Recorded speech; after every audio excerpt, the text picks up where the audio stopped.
Committee വന്നുപോയതിന് പിന്നാലെ അമ്മയുടെ public image കുറച്ചു കാലങ്ങളായി വളരെ മോശമായിരുന്നു.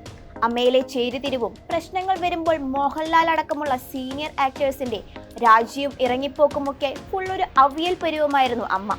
ഇപ്പോഴിതാ അതിന്റെ നേതൃത്വ സ്ഥാനത്തേക്ക് ഒരു വനിത വന്നിരിക്കുകയാണ്.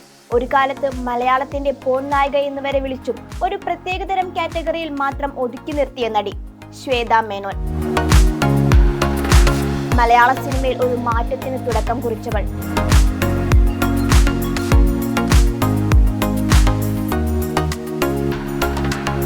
ഇന്ന് പല യൂട്യൂബേഴ്സിന്റെ ഡെലിവറി വീഡിയോ ആഘോഷിക്കപ്പെടുമ്പോൾ അതിന് തുടക്കം കുറിച്ചവൾ അന്ന് വിമർശിക്കപ്പെടുകയായിരുന്നു. അമ്മയിലെ സ്ത്രീകൾക്ക് ഒരു പ്രശ്നം വന്നപ്പോൾ അന്ന് ആ നേതൃത്വത്തിൽ ഒരു സ്ത്രീ ഇല്ലാത്തതിന്റെ പ്രശ്നങ്ങളായിരുന്നു ആ അസോസിയേഷനിൽ ഇതുവരെ ഉണ്ടായിരുന്നത്. ഇന്ന് ആ നേതൃത്വ സ്ഥാനത്തേക്ക് എത്തുന്നതും അമ്മയായ ഒരു സ്ത്രീ തന്നെ. സിനിമയിൽ മോശം അനുഭവം ഇതുവരെ ഉണ്ടായിട്ടില്ലെങ്കിലും പോരാടേണ്ടി വന്നിട്ടുണ്ടെന്ന് ഹേമ കമ്മിറ്റിയിൽ ശ്വേത മുൻപ് തുറന്നു പറഞ്ഞിട്ടുണ്ട്. അമ്മയുടെ നേതൃത്വത്തിലേക്ക് എത്തുമ്പോൾ അതേ പോരാട്ടം തന്നെ ശ്വേതയ്ക്ക് വീണ്ടും വേണ്ടി വന്നു.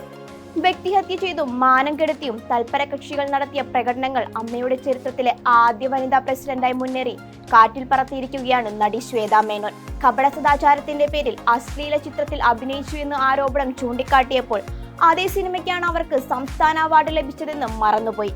ചുവടുറപ്പുള്ള സ്ത്രീകളിൽ തളർത്തിപ്പിന്തിരിപ്പിക്കാൻ ഏറ്റവും നല്ലൊരു ഇര തന്നെയായിരുന്നു ശ്വേത അവർക്ക്. ആണഹന്തയും മാടമ്പിത്തരവും വെച്ചുവാഴുന്ന മലയാള സിനിമയിൽ കാമസൂത്രയിൽ അഭിനയിച്ച മോഡലും രതിച്ചേച്ചിയൊക്കെയായിരുന്നു ശ്വേത അവർക്ക്. അതേ പഴയ ആയുധം അവർ വീണ്ടും പുറത്തിറക്കി. പക്ഷേ തോറ്റുപോയി ആ പെൺകരുത്തിന്റെ മുന്നിൽ. നേരത്തെ പറഞ്ഞ ആ ആണഹന്തയും മാടമ്പിത്തരവും വെച്ചുവാഴുന്ന മലയാള സിനിമയെ എന്തിനും മടിക്കാത്തവളെന്നും പോൺ നായികയെന്നും വിശേഷിപ്പിച്ച ശ്വേതാ മേനോൻ ഇനിയും മുന്നോട്ട് നയിക്കും.